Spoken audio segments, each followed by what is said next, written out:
এই golden age of Trump, আজকে উনি বলেছেন যে ট্রাম্পের স্বর্ণযুগ শুরু হলো। বাবা মা অবৈধ কিন্তু ছেলেমেয়েরা অবৈধ, সেক্ষেত্রে ছেলেমেয়েরা থেকে যেতে পারবে, বাবা মাকে ডিপোর্ট করা হবে। তার মানে ফ্যামিলি সেপারেশন, ঠিক যে কাণ্ডটা হয়েছিল ট্রাম্পের প্রথম টার্মে। তবে দোষটা কার? একা ট্রাম্পের নয়, কিন্তু দোষ তাদেরও যারা এই ট্রাম্পকে জেনে শুনে ক্ষমতায় বসিয়েছেন। যেসব মহান বাঙালিরা ভোট দিয়ে ট্রাম্পকে ক্ষমতায় বসিয়েছেন এবং তার বিজয়কে সেলিব্রেট করেছেন, এখনো সেলিব্রেট করে যাচ্ছেন জ্যাকসন হাইটসে, তাদেরকে বলবো you are responsible for this tragedy. Definitely অনেক অর্গানাইজেশন আছে এবং অধিকাংশ অর্গানাইজেশনই হলো ইটস এ কান্ট্রি ক্লাবের মতো, চা বিস্কুট খাওয়ার মতোই অবস্থা। এর থেকে বেশি খুব একটা কাজ সে অর্গানাইজেশনগুলো করে না। আনফর্চুনেটলি বাংলাদেশি কমিউনিটিকে কিন্তু ইমিগ্রেশন এভাবে তাড়িত করেনি কখনো। এই গোল্ডেন এজ অফ ট্রাম্প, আজকে উনি বলেছেন যে ট্রাম্পের স্বর্ণযুগ শুরু হলো। 21টি এক্সিকিউটিভ অর্ডার এই পর্যন্ত দিয়েছেন, যার অন্তর্ভুক্ত আছে ইমিগ্রেশন, গ্যাস নতুন করে ড্রিলিং, ফেডারেল এমপ্লয়ি যারা আছেন তারা বাসায় বসে কাজ করতে পারবেন না, যদি করেন তাহলে দে ক্যান গো হোম, তাদের নো মোর জবস। আপনার কাছে আমি শুনবো হোয়াট কাইন্ড, আপনি কি এটিকে স্বর্ণযুগ বলছেন? আমি এতদিন আপনার কাছ থেকে আমরা শুনে আসি we should give him A chance. What's your opinion? সবাইকে শুভেচ্ছা। হাবিব ভাই, আপনার খুবই রিলেভেন্ট কমেন্ট্রি বোধ করি আপনার প্রশ্ন জবাবটা খানিকটা দিয়ে দিয়েছে। ট্রাম্প বলেছেন আমাদের স্বর্ণযুগ শুরু, আমি বলবো আমাদের দুঃস্বপ্নের শুরু। আমাদের বলতে আমি এখানে বোঝাচ্ছি অভিবাসীদের, বিশেষ করে যারা বৈধ কাগজপত্র যাদের নেই। মার্কিন যুক্তরাষ্ট্রে প্রায় 1.25 কোটি মানুষ যাদেরকে ভাবা হয়, বলা হয় বৈধ কাগজপত্রবিহীন মানুষ। এদের মধ্যে নারী পুরুষ তো আছে, অল্প বয়স্ক ছেলে মেয়েরাও আছে। আপনারা জানেন যে ডিপোর্টেশনের যে প্ল্যানটা করা হয়েছে তাতে বলা হচ্ছে যে পরিবারের বাবা মা অবৈধ কিন্তু ছেলেমেয়েরা অবৈধ, সেক্ষেত্রে ছেলেমেয়েরা থেকে যেতে পারবে, বাবা মাকে ডিপোর্ট করা হবে। তার মানে ফ্যামিলি সেপারেশন, ঠিক যে কাণ্ডটা হয়েছিল ট্রাম্পের প্রথম টার্মে। এবং আপনারা হয়তো জানেন যে এখনো প্রায় 600 ছেলে মেয়ের বাবা মার হদিশ এখনো খুঁজে পাওয়া যায়নি। ট্রাম্পের সময় যে হাজার হাজার পরিবারকে আটক করা হয়েছিল, তাদের মধ্যে পুরুষদের, ছেলে মেয়েদের, বয়স্কদের ডিপোর্ট করা হয়েছে, কিন্তু ক্যাম্পে, ইন্টার্নমেন্ট ক্যাম্পে বাচ্চাদের রেখে দেওয়া হয়। তাদের প্রায় 600 বাচ্চা এখনো কিন্তু জানে না কোথায় তাদের বাবা মা। সে একই নাটকের, একই দুঃস্বপ্নের পুনরাভিনয় হতে যাচ্ছে এই মার্কিন যুক্তরাষ্ট্রে। কিন্তু আমি এই কথাটা বলবো যে এই ঘটনা যে ঘটবে হাবিব ভাই, তা তো আমরা জানতাম। ট্রাম্প তো এই কথা জোরে সোরে নানাভাবে বলেছে যে প্রথম দিন থেকে কাজটা করবে সে, বলে বিস্ময়ের কিছু নাই। আপনি দেখেছেন যে ঢাকার পত্রপত্রিকা দেখেছেন, নিউ ইয়র্কে ব্রুকলিনে 4 জনকে এক্সপেল ধরা হয়েছে এবং চতুর্দিকে এই নিয়ে উৎকণ্ঠা, প্যানিকের সৃষ্টি হয়েছে। তো প্যানিকের সৃষ্টি হয়েছে পত্রিকায় খবর ছাপা হয়েছে বলে নয়, প্যানিকের সৃষ্টি হয়েছে ট্রাম্প ক্যাম্পেইন শুরু করেছেন বলে। তবে দোষটা কার? একা ট্রাম্পের নয়, কিন্তু দোষ তাদেরও যারা এই ট্রাম্পকে জেনে শুনে ক্ষমতায় বসিয়েছেন। যেসব মহান বাঙালিরা ভোট দিয়ে ট্রাম্পকে ক্ষমতায় বসিয়েছেন এবং তার বিজয়কে সেলিব্রেট করেছেন, এখনো সেলিব্রেট করে যাচ্ছেন জ্যাকসন হাইটসে, তাদেরকে বলবো you are responsible for this tragedy. আপনাদের জন্য এই ট্র্যাজেডি ঘটেছে, আপনাদের জন্য ট্রাম্প সাহেব ক্ষমতা এসেছেন এবং আপনাদের জন্যই লক্ষ লক্ষ বৈধ কাগজপত্রবিহীন মানুষকে দেশত্যাগ করতে হবে এবং তাদের শিশুরা বাবা মা থেকে বিচ্ছিন্ন হবেন। তো ইউ ক্যান স্কেপ রেসপন্সিবিলিটি, কোনোভাবেই আপনি আপনার দায়িত্ব এড়াতে পারেন না। ট্রাম্প সাহেব কি বলেছিলেন যে প্রথম দিন থেকেই তিনি শুরু করবেন ডিপোর্টেশন, তিনি শুরু করেছেন। একটা কমিটমেন্ট তিনি রাখছেন বলে ধরতে পারি। আর কি বলে দিলেন? দ্রব্যমূল্য কমাবেন। ফ্রম ডে 1 জিনিসপত্রের দাম কমবে, একটা জিনিসপত্রের দামও কমেনি। আমি অন্য একটা প্রোগ্রামে বলছিলাম যে ভাই ডিমের দাম 10 টাকা ছিল, ডিমের দাম 10 টাকাই আছে, কমেনি। তিনি আমাদের বলেছিলেন যে তিনি ইউক্রেন যুদ্ধ প্রথম দিনে সমাধান করবেন। আজকে 4র্থ দিন, যুদ্ধ সমাধানের কোনো লক্ষণ দেখতে পাচ্ছি না আমরা। তিনি বলেছিলেন প্রথম দিনই হাউজিং ক্রাইসিস তিনি সমাধান করবেন, সমাধানের কোনো লক্ষণ দেখতে পাচ্ছি না আমরা। তিনি কি করেছেন, আরো 60টির মতো তিনি রেগুলেশনস, নিয়মবিধি, যার মাধ্যমে নানা ক্ষেত্রে আমাদের রাষ্ট্র ব্যবস্থার নিয়ন্ত্রণ আরোপ করা হয়, তা তিনি তুলে নিয়েছেন। যেমন ধরা যাক, কেন প্রয়োজন রেগুলেশন? রেগুলেশনের মূল লক্ষ্য হচ্ছে আমাদের স্বার্থ রক্ষা করা। ধরা যাক ড্রাগস, যদি ড্রাগসের উপরে এই সমস্ত বিধি না থাকে, সেক্ষেত্রে আপনার কি ওষুধ খাওয়াচ্ছে, ওষুধ কোম্পানিগুলো আপনি আনবেনও না। সে কারণে সরকার একের পর এক বিধি নিষেধ আরোপ করে। ছোট্ট একটা এক্সাম্পল দিই, কনজিউমার প্রোটেকশন এজেন্সি বলে একটা এজেন্সি আমাদের আছে, যার মূল লক্ষ্য যাতে করে ক্রেডিট কার্ড কোম্পানিগুলি আপনাদের উপর অযথা ইন্টারেস্ট না বসতে পারে বা কোনো সার্ভিস চার্জ না করতে পারে। ট্রাম্প সাহেব সেই এজেন্সিটাকে বাতিল করতে চান। অন্য কথা, তার সকল অধিকাংশ কাজের মূল লক্ষ্য হচ্ছে তাদেরকে সুবিধা দেওয়া, যাদেরকে আপনারা তার অভিষেক অনুষ্ঠানে তার পেছন দাঁড়িয়ে থেকে দেখেছেন। 15 জন বিলিয়নিয়ার দাঁড়িয়ে ছিলেন সেখানে, ঠিক ট্রাম্পের পাশে।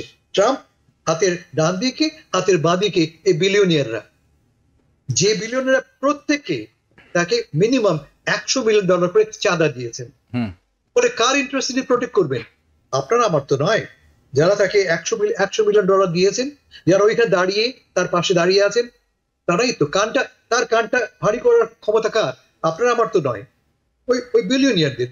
ফলে ইয়েস, ডোনাল্ড ট্রাম্প সাহেব তার কমিটমেন্ট রাখছেন এইভাবে যে যারা তাকে প্রমোট করেছে তাদেরকে তিনি প্রোটেক্ট করবেনই। এক কথায় গোল্ডেন এজ নয়, আমাদের নাইটমেয়ার শুরু হলো। কবে শেষ হবে আমি জানি না।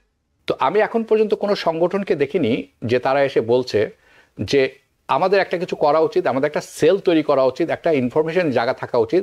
যদি কোনো বাবা মাকে ধরে নিয়ে যায়, তাদের যদি আন্ডার এজ শিশু থাকে বাসায়, যারা জানে না তাদের পরবর্তী পদক্ষেপটা কি হতে পারে, তাদের বাবা মা কোথায় আছে, তাদের বাবা মার এমনও হতে পারে যে প্রাণ রক্ষাকারী কোনো ওষুধ নিতে হবে, সেটি তাদেরকে কে পৌঁছে দিবে, তারা এর পরের পদক্ষেপটা কি হবে? সমন্বয়হীনতা, এই যে রিয়াকশন বা এখনো এরকম একটি কার্যকর নেই, কোনো পদক্ষেপ আমরা নেইনি এখন পর্যন্ত, এটি একটি ব্যাপার। আরেকটি মানসিকতা, এবং আমার মনে হয় হাসান ফেরদৌস আপনিও একমত হবেন, অনেকে বলছেন খুব ভালো হয়েছে, লোক বেড়ে গেছে, কিছু ডিপোর্ট হয়ে যাওয়া উচিত। এই যে হীনমন্যতার পরিচয়, মানসিকতা, এই দুটি আপনি কিভাবে ব্যাখ্যা করবেন? ধন্যবাদ হাবিব ভাই, আপনি খুব গুরুত্বপূর্ণ বিষয় অবতারণা করেছেন এবং আপনাকে অনেক ধন্যবাদ। এরকম রেলেভেন্ট বিষয়টা আমরা খুব easily we try to sweep it under the rug, this needs to be talked about. এজন্য আমি আপনাকে ধন্যবাদ দিই যে আপনি এই কথাটা বলেছেন। সো আমি উত্তরটা একটু সময় নিয়ে দিতে চাই। একটা বিষয় হলো যে ডেফিনেটলি অনেক অর্গানাইজেশন আছে এবং অধিকাংশ অর্গানাইজেশনই হলো ইটস এ কান্ট্রি ক্লাবের মতো। আপনি যেটা বললেন যে নিজেদের চা বিস্কুট খাওয়ার মতোই অবস্থায়, এর থেকে বেশি খুব একটা কাজ সে অর্গানাইজেশনগুলো করে না। এটা হলো একটা ফ্যাক্ট। আর একটা বিষয় হলো যে আমেরিকাতে ইমিগ্রেশন যেই সমস্যাটা, সেই সমস্যাটা স্পেশালি গুয়াতামালা কিংবা মেক্সিকান কিংবা ল্যাটিন আমেরিকান কমিউনিটিকে বিভিন্ন সময়ে যেভাবে আক্রান্ত করেছে, আনফর্চুনেটলি বাংলাদেশি কমিউনিটিকে কিন্তু ইমিগ্রেশন এভাবে তাড়িত করেনি কখনো। এই কারণে বাংলাদেশি অর্গানাইজেশনগুলোর মধ্যে এই সিভিক এনগেজমেন্ট কিংবা সিভিল রাইটস ডিফেন্ড করার যেই কাজগুলা, সেই কাজগুলা করার প্রয়োজনীয়তা ইতিপূর্বে কিন্তু দেখা যায়নি। This is a new territory যেটাতে আমরা এম্বার্ক করছি, এবং আমি হাসান ফেরদৌস ভাইয়ের সাথে একেবারে 100% একমত যে আমাদের গোল্ডেন এজ শুরু হয়নি, বরং আমাদের একটা নাইটমেয়ার শুরু হয়েছে। এবং আপনি যেটা বলেছেন যে আমরা খুব যে প্ল্যান করে রাখি আগের থেকে, আমাদের কমিউনিটির এটা বৈশিষ্ট্য না। আমরা অনেকটা রিয়াকশনারি, যে আমাদের উপরে কোনো বিপদ আসলে সাথে সাথে আমরা চেষ্টা করি সেই বিপদটাকে ফেস করা। যদিও বাংলাদেশি কমিউনিটির উপরে এ ধরনের বিপদ আসেনি, কিন্তু আমরা যদি বাংলাদেশের কমিউনিটির অধিকাংশ মানুষ যেহেতু মুসলিম ধর্মাবলম্বী, ইমিগ্রেন্টদের মধ্যেও এই সংখ্যাটাই বেশি। 9/11-এর পরে মুসলমানদের উপরে ছোটখাটো একটা বিপদ কিন্তু চলে এসেছিল। ওই সময় কিছু মুসলিম সিভিল রাইট অর্গানাইজেশনের ইভলভ হয়েছে, এর মধ্যে council of American Islamic relations care এর উদ্ভব হয়েছে, এবং MLFA আর একটা অর্গানাইজেশন আছে, মুসলিম লিগাল ফান্ড অফ আমেরিকা। এই দুইটা অর্গানাইজেশনের সাথে আমি ব্যক্তিগতভাবে কাজ করেছি। আমি মুনার একজন দায়িত্বশীল হওয়ার কারণে এই অর্গানাইজেশনগুলোর সাথে আমাকে কাজ করতে হয়েছে। আমি অলসো একটা বোর্ডে কাজ করি, মুসলিম অর্গানাইজেশনগুলোর একটা আমব্রেলা অর্গানাইজেশন USCM। সেখানে আমরা কিন্তু ইলেকশনের আগে আমরা সেপ্টেম্বর মাসে একটা ব্রেনস্টর্মিং একটা সেশন করেছিলাম, যে পসিবল সিনারিও গুলা নিয়ে, যে 4 ধরনের সিনারিও আমরা আলাপ করেছিলাম। একটা সিনারিও হলো যে if Kamala Harris is elected with our support, with the support of Muslim community, without the support of Muslim community. আর একটা হলো যে ট্রাম্প যদি ইলেক্টেড হয়, এবং ওইখানে আমাদের মধ্যে যদিও 4টা সিনারিওর কথা বলা হচ্ছিল, কিন্তু ট্রাম্পকে মুসলিম কমিউনিটি সাপোর্ট করবে এটা নোবডি উড ফ্যাদম, বাট এটাও হয়েছে যে ডোনাল্ড ট্রাম্প যদি ইলেক্টেড হয় with the support of Muslim community, যেটার সম্ভাবনা খুব কম, without the support of Muslim community, তখন সিনারিওগুলো কি দাঁড়াবে। সো ডেফিনেটলি অক্টোবর মাসে emotions were running really high on Muslim community গাজার যুদ্ধের কারণে। এই কারণে ডেমোক্রেটদের উপরে ক্ষিপ্ত ছিল স্বভাবতই ওভারঅল মুসলিম পপুলেশন। সো কোনোভাবেই ডেমোক্রেটিক পার্টিকে সমর্থন দেওয়া যাবে না, এই ধরনের একটা কথা আসছে। কিন্তু ট্রাম্প আসলে হয়তো প্যালেস্টাইনের সিচুয়েশন ইমপ্রুভ করবে না, কিন্তু অন্য যেই সিভিল রাইটস ভায়োলেশন গুলা আসবে, এই ম্যাস ডিপোর্টেশন থেকে শুরু করে অন্য আরো যেই বিষয়াদি, এটা কিন্তু উই অ্যান্টিসিপেটেড, এবং কিভাবে এটা আমরা পেস করতে পারবো, পেস করতে চেষ্টা করবো, এভাবে ফ্যামিলিকে সেপারেট করা হবে, এটা নিয়ে আমরা একটা আলোচনা করেছি। এবং সেই অনুযায়ী আমরা we wanted to broaden our coalition, যে যারা এই কাজগুলাকে বিভিন্ন সময় ধরে করছে, যেমন ACLU, NAACP সহ কিছু Latin American immigration service provider আছে, তারা কিভাবে কাজগুলা করছে আমরা কিছুটা জানার চেষ্টা করেছি। সো কিন্তু ইভেন নভেম্বর পর্যন্ত এই মুসলিম লিডারশিপ এবং আমাদের যে গ্রুপটা, আমাদের মধ্যে অনেকেই অবিশ্বাস করছিল যে ডোনাল্ড ট্রাম্পের মতো একজন ব্যক্তি, তিনি as much as we hate Democratic Party because of the massacre in Gaza, Donald ট্রাম্পের মতো একজন ব্যক্তি, এরকম নার্সিসিস্টিক ব্যক্তি ইলেক্টেড হয়ে যাবে, এটা কিন্তু বিশ্বাস করতে কষ্ট হচ্ছিল।